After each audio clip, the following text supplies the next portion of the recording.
扣球是身体在空中完成的击球动作，每一次扣球需要经过助跑、起跳、空中击球和落地4个相互衔接的过程。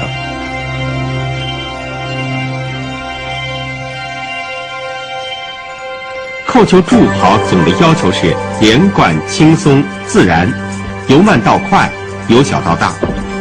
只要脚一动，就要有相应的手臂协同动作。助跑可以采用1步、2步、3步或者多步助跑。后面我们会详细讲解各种助跑的要领。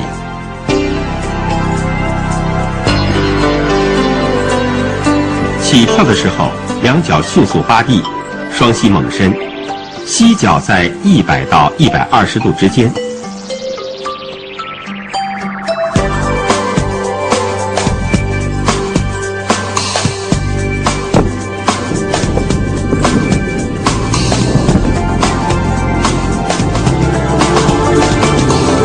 手臂摆至身体侧后方，并开始向前摆动。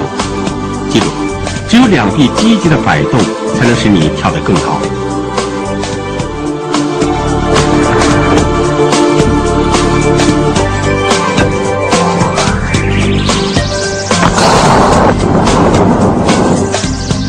现在我们来看一看击球的手型，拇指要微微张开，以拳掌包满球。击球的后中部，手腕有推压的动作，使球向前下方旋转飞行。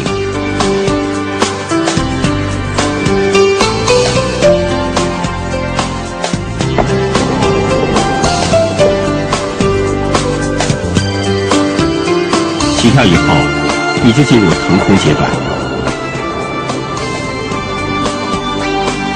要挺胸展腹，身体呈弓形。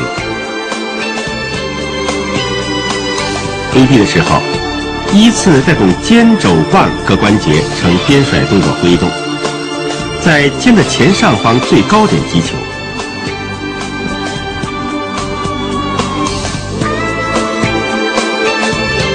要以收腹动作带动发力。